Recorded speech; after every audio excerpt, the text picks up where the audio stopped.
اگر اے مسلمانوں تم ان سے خوش بھی ہو جاؤ اور راضی بھی ہو جاؤ تو یاد رکھو اللہ تعالیٰ ان فاسقوں سے کبھی راضی ہونے والا نہیں۔ نبی کے خلاف جو راستہ اپناتے ہیں وہ اللہ کے پاس بہت ہی ناپسندیدہ قرار پاتے ہیں۔ ارشاد فرمایا کہ وَمَن يُشَاقِقِ الرَّسُولَ مِن بَعْدِ مَا تَبَيَّنَ لَهُ الْهُدَىٰ وَيَتَّبِعْ غَيْرَ سَبِيلِ الْمُؤْمِنِينَ نُوَلِّهِ مَا تَوَلَّىٰ وَنُصْلِيهِ جَهَنَّمَ، جو نبی کے راستے سے ہٹ کے راستہ اپناتا ہے تو ہم اس کو اسی رخ پر آگے بڑھنے دیتے ہیں یہاں تک کہ نُصْلِيهِ جَهَنَّمَ، اس کو جہنم میں داخل کر کے ہم چھوڑتے ہیں۔ تو اللہ کے رسول صلی اللہ علیہ وسلم کا راستہ، حضور اکرم صلی اللہ علیہ وسلم فرما رہے ہیں میرے ساتھ چلو، حضور اکرم صلی اللہ علیہ وسلم فرما رہے ہیں دین خطرے میں، حضور اکرم صلی اللہ علیہ وسلم ارشاد فرما رہے ہیں تمہارے تعاون کی ضرورت ہے، اور یہ منہ پھیرتے ہیں۔ تو ارشاد فرمایا ایسے فاسقوں سے تو کبھی مولا خوش نہیں ہو سکتا، ہمیشہ کے لیے ان کے قسمت میں پھٹکار لکھی جا رہی ہے۔ الاعراب اشد کفرا ونفاقا، اور یہ دیہات کے لوگ جو گھروں میں بیٹھے ہوئے ہیں اور نہ حضور اکرم صلی اللہ علیہ وسلم کی خدمت میں آنا چاہتے ہیں، نہ حضور اکرم صلی اللہ علیہ وسلم سے دین سیکھنا چاہتے ہیں، اور اپنے گھروں میں دیہاتوں میں بیٹھ کے بڑے خوش ہیں، تو فرمایا یہ دیہاتی اشد کفرا، ان کا کفر بھی بڑا شدید ہے، وہ نفاق بھی بڑا شدید ہے، بڑے اجٹ قسم کے یہ جاہل ہیں۔ وَأَجْدَرُ أَلَّا يَعْلَمُ حُدُودَ مَا أَنزَلَ اللَّهُ عَلَىٰ رَسُولِهِ، اللہ نے اپنے رسول پر جو کچھ نازل کیا اس سے ناواقف ہونے میں یہ زیادہ آگے ہیں، یہ سزاوار ہیں، ماحول نے ان کو ایسا بنا دیا کہ دین جو کچھ اور دین کے حدود حلال و حرام یہ جو کچھ نازل ہو رہا ہے اللہ کے رسول پر اللہ کی جانب سے، اس سے یہ ناواقف ہے۔ واقف ہونے کے لیے تو ان کو حاضر ہونا پڑے گا۔ چنانچہ جو دیہاتی صحابہ نیک اور مخلص تھے انہوں نے باری مقرر کر لی تھی، انہوں نے کہا تھا ایک دن میں کھیتی میں کام کروں گا، گھر میں رہوں گا، بھائی تم وہاں اللہ کے رسول کے پاس بیٹھنا، تم آ جانا، دوسرا دن تم کھیتی میں کام کرنا، گھر میں رہنا، میں اللہ کے رسول کی خدمت میں رہوں گا۔ باریاں مقرر کر لی تھی تاکہ اللہ کے رسول صلی اللہ علیہ وسلم سے دین حاصل کر سکیں، اور جو چھٹکارا پانا چاہتے تھے، نہیں عمل کرنا چاہتے تھے، وہ اپنے گھروں میں بیٹھے ہوئے اور کہہ رہے ہیں کہ ہمارے پاس دین نہیں آیا تو ہم کیا کریں۔ اللہ تعالیٰ ارشاد فرماتا ہے یہ زیادہ شدید کفر ہے ان کا نفاق بڑا زیادہ زبردست قسم کا ہے۔ لہذا جو دیہات کے لوگ ہوتے ہیں وہاں تک دینی باتیں نہ پہنچنے کی وجہ سے بگاڑ بڑا زبردست آتا ہے، وہاں جا کر بڑی محنت کرنی پڑتی ہے اور ان کو سمجھانا بھی بہت مشکل ہوتا ہے، سمجھنے کے لیے تیار نہیں ہوتے، لیکن بہرحال یہ ذمہ داری ہوتی ہے کہ ہم وہاں تک پہنچے اور دیہاتیوں کو بھی دین بتائیں، جو کچھ اللہ تعالیٰ نے اپنی کتاب میں نازل فرمایا اور جس کی حضور اکرم صلی اللہ علیہ وسلم نے وضاحت فرما دی، وہ سب کچھ دین اور شریعت ان تک ہم پہنچانے کی کوشش کریں، یہ ہماری ذمہ داری بنتی ہے۔ ورنہ دیہات والے تو بس مارے گئے، وہ تو اتنا دور ہو جاتے ہیں دین سے، اتنا دور ہو جاتے ہیں کہ ان کے سامنے زندگی نام رہ جاتی ہے، بالکل جانوروں کی طرح کھانے پینے سونے کا، اس کے آگے وہ نہیں سوچ پاتے بیچارے۔ لہذا اس کی وجہ سے مذہب کی کوئی اہمیت نہیں رہ جاتی، نام کی کوئی اہمیت نہیں رہ جاتی، عبادت گھر کی کوئی اہمیت نہیں رہ جاتی، کہیں بھی چلے گئے کچھ بھی کر لیا، کوئی بھی نام رکھ لیا، کچھ بھی کھا لیا پی لیا، جانوروں جیسی زندگی بسر کر لی، بس کافی ہے۔ اب ان کے اندر شعور پیدا کرنا اور یہ بتلانا کہ دین کیا ہے، اللہ تعالیٰ نے کس دین پر تم کو بھیجا ہے، اس میں اگرچہ کہ بڑی تکلیف پیش آتی ہے لیکن بہت اجر کا کام ہے۔ یہ وقت حاضر کا سب سے بڑا جہاد ہے جو مسلمانوں کو کرنا چاہیے کہ دیہاتوں تک پہنچے اور دیہات کے لوگوں کو دین سے واقف کرانے کی کوشش کریں۔ حضور اکرم صلی اللہ علیہ وسلم کے زمانے کے دیہاتی، جبکہ حضور اکرم صلی اللہ علیہ وسلم کا معمول تھا کہ لوگوں کو بھیجا کرتے تھے اور ان کا نام ہوا کرتا تھا قرہ۔ قرہ احادیث کے ذخیرے میں آپ کو یہ تذکرہ ملے گا کہ قرہ کی جماعت، قرہ کے معنی پڑھانے والے، سکھانے والے، جماعت بھیجتے تھے آپ صلی اللہ علیہ وسلم۔ کبھی کبھی حضور اکرم صلی اللہ علیہ وسلم نے 18 لوگوں کو بھیجا، جاؤ اس دیہات میں کام کرو۔ کبھی کبھی حضور اکرم صلی اللہ علیہ وسلم نے ایک دو صحابہ کو بھیجا، جاؤ کام کرو۔ اور یہ جو جماعتیں جاتی تو پھر یہ دیہاتوں میں جاتی، دیہاتی کبھی کبھی ان کے ساتھ وہ حشر کرتے، وہ سلوک کرتے کہ سن کے آپ کے رونگٹے کھڑے ہو جائیں۔ کہ ایک مرتبہ حضور اکرم صلی اللہ علیہ وسلم نے رعال اور زکوان نامی قبیلوں کو اسلام سکھانے کے لیے ایک جماعت بھیجی، ایک وفد بھیجا، وہ لوگ اس وفد کو لے کر آگے بڑھے، جنگل میں پہنچے تو اونٹوں کو، ہتھیاروں کو اچک لیا، بغیر ہتھیار کے عرب سفر ہی نہیں کرتے تھے، اونٹوں کو اور ہتھیاروں کو اچک لیا، قبضہ کر لیا، اور اس کے بعد ان صحابہ کو کاٹا، ایک ہاتھ ایک پیر، آنکھوں میں گرم لوہے کی سلاخیں گھسا دی اور صحرا میں دن کی دھوپ میں تڑپتا ہوا چھوڑ دیا۔ حضور اکرم صلی اللہ علیہ وسلم کو اطلاع ملی، رو پڑے، صحابہ کو لے کر کھڑے ہو گئے اور نماز پڑھی، اور نماز میں حضور اکرم صلی اللہ علیہ وسلم نے بد دعا دی۔ اللہ کے رسول کا معمول بد دعا کا نہیں تھا، لیکن حضور اکرم صلی اللہ علیہ وسلم نے نماز پڑھتے ہوئے نماز میں یہ دعا کی کہ اے اللہ ان کو اس طرح ہلاک کر دے جس طرح آپ نے قوم عاد اور قوم سمود کو ہلاک کیا۔ تڑپ گئے اللہ کے رسول صلی اللہ علیہ وسلم نے۔ تو اللہ کے رسول صلی اللہ علیہ وسلم کے زمانے میں یہ معمول تھا کہ صحابہ کو دین سکھانے کے لیے بھیجا جاتا، دور دور بھیجتے تھے۔ حضرت معاذ بن جبل کو یمن بھیج رہے ہیں اور فرما رہے ہیں معاذ تم ایک ایسی قوم کے پاس جا رہے ہو جن کے پاس پہلے سے کتاب تھی، اب تم بتاؤ کیا کرو گے؟ سب سے پہلے تو کام یہ کرو کہ توحید پر اتحاد کرو، اللہ کی وحدانیت پر بلاؤ، جب اللہ کی وحدانیت کو مان لیں تو میری رسالت کا اعتراف کرواؤ، جب میری رسالت سے بھی وہ معترف ہو جائیں، ایمان قبول کر لیں، تو پھر تم ان سے کہنا کہ اللہ نے 5 وقت کی نمازیں فرض کی ہیں، پھر اس کے بعد سے اس پر بھی ان کی تربیت ہو جائے تو ان سے مال لینا زکوٰۃ کا اور انہی کے غریبوں میں تقسیم کر دینا۔ یہ اللہ کے رسول صلی اللہ علیہ وسلم داعی کو اور مربی کو تیار کر رہے ہیں، تربیت کر رہے ہیں بھیجنے کے لیے۔ اس طرح سے آپ دیکھیں گے کہ پورے جزیرۃ العرب کو اللہ کے رسول نے کنٹرول میں لے آیا۔ اللہ تعالیٰ ارشاد فرماتا الاعراب اشد کفرا ونفاقا، یہ دیہاتی عرب یہ تو کفر میں بڑے شدید، نفاق میں بھی بڑے شدید، اور یہ حالات ان کے لیے ایسے ہے ہی، سزاوار ہیں اس کے کہ وہ واقف نہ رہیں حدود دین سے، جو کچھ اللہ نے اپنے رسول پر نازل کیا۔ ہاں اللہ تعالیٰ بڑا علم والا، بہت حکمت والا ہے، لہذا اللہ تعالیٰ چاہتا ہے کہ ان دیہاتیوں پر کام ہو۔ وَمِنَ الْأَعْرَابِ مَن يَتَّخِذُ مَا يُنْفِقُ مَغْرَمًا، لہذا ان دیہاتیوں میں سے بعض ایسے بھی ہیں جو کچھ وہ خرچ کر رہا ہے تو اس کو ٹیکس سمجھ رہا ہے، مصیبت میں، مغرم کہتے ہیں مصیبت میں جو بات لازم آ جاتی ہے جس سے چھٹکارا نہیں پایا جا سکتا، لہذا فرمایا کہ ٹیکس سمجھ کے، مصیبت سمجھ کے یہ ادا کر رہا ہے، اللہ کی راہ میں خرچ کر رہا ہے، تو اجر کی نیت نہیں ہے، اور خرچ کرنا ہی ہے تو کرتے چلو۔ اور اس کا عالم یہ ہے وَيَتَرَبَّصُ بِكُمُ الدَّوَائِرُ، مسلمانوں کے سلسلے میں اس کی خواہش یہ ہے کہ مصیبتیں آ جائیں، ان پہ کوئی امتحان آ جائے، یا کسی آزمائش میں پھنس جائیں، کوئی زلزلہ یہ آ جائے، بارش زیادہ ہو جائے، کوئی مصیبت آ جائے، جنگ میں شکست ہو جائے۔ اللہ تعالیٰ ارشاد فرماتا عَلَيْهِمْ دَائِرَةُ السَّوْءِ، انہی پر مصیبت آئے گی، مصیبت انہی پر آنے والی ہے، اور وہ عذاب کی شکل میں اگر ایمان قبول نہیں کریں گے۔ واللہ سمیع علیم، جانتا ہے اللہ تعالیٰ ان کے کیا جذبے ہیں، جانتا ہے آپس میں وہ کیا سرگوشیاں کر رہے ہیں، وہ سن رہا ہے، وہ سننے والا اور جاننے والا ہے۔ لہذا آپ ذرا سوچیے کہ علماء نے لکھا ہے، مفسرین نے لکھا ہے، جو کسی اہل ایمان کے سلسلے میں آزمائشوں کا خواہش مند ہوتا ہے کہ موصوف کا بنگلہ جل جائے، ان کے پاس مصیبت آ جائے، کوئی بیماری ہو جائے، کچھ نہیں انکم ٹیکس والوں کا ریڈ ہو جائے، اس کے لیے مخبری بھی کرتا ہے، ایسے لوگوں کے لیے علماء مفسرین فرماتے ہیں کہ اللہ تعالیٰ کا نظام یہ ہے علیہم دائرۃ السوء، انہی کے لیے اللہ کا برا فیصلہ ہے، اللہ تعالیٰ کا سخت فیصلہ، ذلت اور رسوائی کا فیصلہ انہی کے لوگوں کے لیے ہے جو دوسروں کے لیے برا چاہتا ہے، دوسروں کے لیے بدخواہی کرتا ہے، دل میں بغض عداوت پل رہی ہے، جل رہا ہے، اور خواہش یہ ہے کہ سامنے اللہ تباہ ہو جائے، برباد ہو جائے، کچھ ہو جائے۔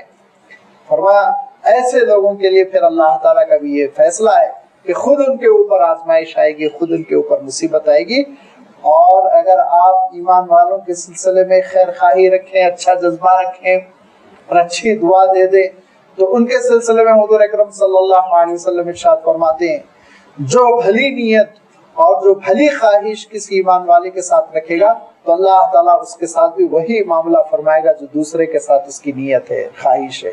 اور اگر دعا کر دے اے اللہ ان کے ساتھ خیر کا معاملہ فرمائیے، اے اللہ ان کو ترقی کی دیجیے، تو فرمایا اللہ کے رسول صلی اللہ علیہ وسلم کہ اللہ تعالیٰ ایک فرشتے کو مسلط کرتا ہے اور وہ فرشتہ دعا میں کہتا ہے وَلَكَ مِثْلُ ذَلِكَ، اللہ اس کو بھی اسی طرح عنایت فرمائیے جو اپنے دوسرے مومن بھائی کے لیے دعا کر رہا ہے۔ کسی مومن بھائی کے لیے آپ نے دعا کر دی کہ اللہ ان کو آپ قرضوں سے نجات دے دیجئے، ان کو آپ فراغی عطا کر دیجئے، تو فرشتہ آپ کو دعا دے گا اے اللہ اس کے بھی قرضوں کو آپ ختم کر دیجئے، اس کو بھی آپ فراغی دے دیجئے۔ یہ معاملہ ہوگا۔ طور مثال میں کہہ رہا ہوں، جو آپ اچھی نیت اپنے ساتھیوں کے سلسلے میں رکھیں گے ویسا معاملہ اللہ تعالیٰ آپ کے ساتھ فرمائے گا۔ جو کسی دوسرے کے سلسلے میں بری نیت کرے گا اور برائی کا ارادہ کرے گا تو اس کے سلسلے میں اللہ تعالیٰ برائی کا ارادہ کرے گا۔ کیا ارشاد فرمایا کہ وَيَتَرَبَّصُ بِكُمُ الدَّوَائِرُ، ان کی خواہش ہے تم پر مصیبت آ جائے، مدینے والے ختم ہو جائیں، کوئی حملہ ہو جائے، جنگ ہو جائے، کچھ ہو جائے، کسی بھی طرح یہ لوگ دب جائیں۔ عَلَيْهِمْ دَائِرَةُ السَّوْءِ، فرمایا اہل ایمان پہ تو کچھ نہیں ہوگا، انہی پر وبال آنے والا ہے۔ یہی دیہاتی جو بری نیت رکھ رہے ہیں انہی کے اوپر وبال آنے والا ہے۔ جیسے کہ میں بھی آپ کی خدمت میں یہ بات رکھ چکا ہوں کہ دیہاتیوں سے مراد سارے اعرابی ایسے نہیں تھے، بہت سے اعرابی بڑے پیارے تھے اور حضور اکرم صلی اللہ علیہ وسلم نے پر اپنی جان نچھاور کرنے والے تھے، لہذا اللہ تعالیٰ نے جب چند اعرابیوں کا تذکرہ فرمایا، دیہاتیوں کا تذکرہ فرمایا اور ان کے غلط اعمال کا تذکرہ فرمایا تو پھر فوراً ہی اللہ تعالیٰ نے نیک دل دیہاتیوں کا تذکرہ کرتے ہوئے ارشاد فرمایا وَمِنَ الْأَعْرَابِ مَن يُؤْمِنُ بِاللَّهِ مَن يُؤْمِنُ بِاللَّهِ وَالْيَوْمِ الْآخِرِ، اور دیہات میں ایسے بھی بہت سارے لوگ ہیں جو اللہ پر راسخ ایمان رکھتے ہیں، پکا عقیدہ ہے، آخرت پر پورا ان کو یقین ہے۔ وَيَتَّخِذُ مَا يُنْفِقُ قُرُبَاتٍ عِنْدَ اللَّهِ، جو کچھ خرچ کر رہے ہیں اس خرچے کو اللہ کی راہ میں جو کچھ انفاق کر رہے ہیں اس انفاق کو وہ چاہتے ہیں قربات عند اللہ، اللہ کے تقرب کا ذریعہ بن جائے، اللہ سے قربت نصیب ہو جائے۔ بہت بڑی نعمت ہے کہ بندہ اللہ تعالیٰ سے قربت حاصل کرنے کی کوشش کرے، کہ اس بات کی انسان کوشش کرتا ہے، بلکہ اکثر و بیشتر ہم جیسے نکمے لوگوں کو مشورہ بھی دیتے ہیں، بڑے پولیٹیشین سے، لیڈر سے، منسٹروں سے ذرا آپ تعلقات رکھیے، مصیبت میں کام آتے ہیں، اور یہ تعلقات کی ایک اہمیت ہوتی ہے، وقت پر اس کی اہمیت سمجھ میں آتی ہے، اس کی اپنی ایک اہمیت ہے وغیرہ وغیرہ۔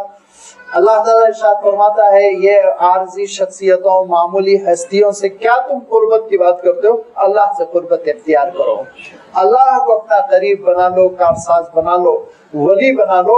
اور اللہ تعالیٰ سے قربت کیسے حاصل ہوگی؟ جیسے میں بھی آپ کی خدمت میں رکھ چکا ہوں، اور اس کے لیے احادیث کا مطالعہ ہونا چاہیے۔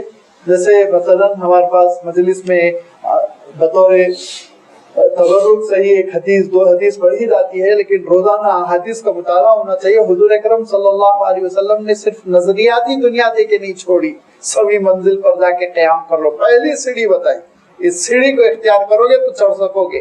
عمل بتایا اللہ کے رسول نے، فرمایا اللہ کے رسول نے اللہ سے قربت کیسے حاصل کر سکتے ہو؟ ارشاد فرمایا اللہ سے قربت حاصل کرنے میں اہم ترین چیز فرائض ہے۔ فرمایا فرائض میں سستی کر کے اللہ سے قربت نہیں حاصل کر سکتا کوئی بھی بندہ۔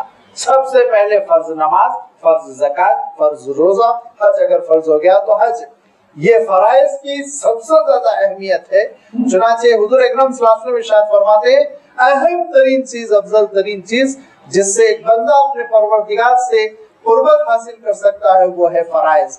فرمایا ہاں فرائض میں کوتاہیاں رہ جاتی ہیں، کمی اور کچھ فالٹ رہ جاتا ہے، اس کو دور کرنے کے لیے تم پھر نوافل کا اہتمام کرو، یہ ارشاد فرمایا۔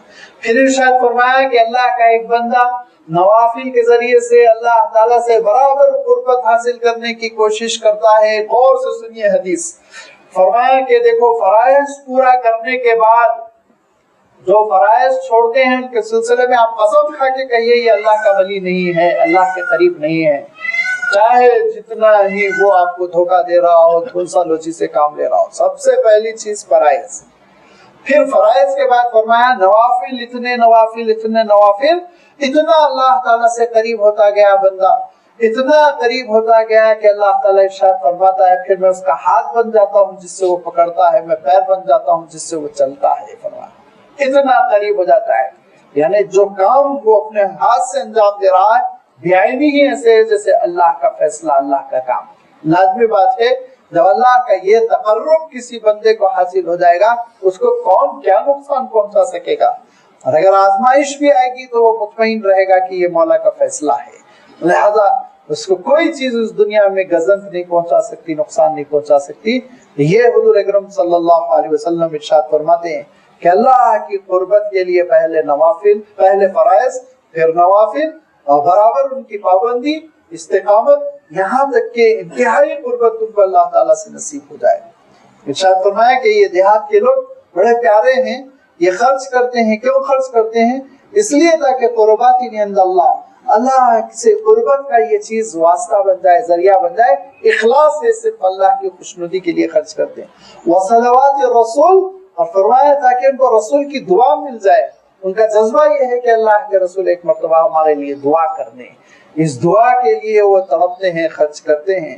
تو فرمایا جب بیچارے خلوص کے ساتھ, نیک نیتی کے ساتھ کر رہے ہیں تو الا انہا قربت لہم, یہ ان کی قربت کا ذریعہ ہے, اللہ تعالیٰ ضرور ان کو اپنے سے قریب کرے گا. اور قریب کرے گا تو کیا کرے گا؟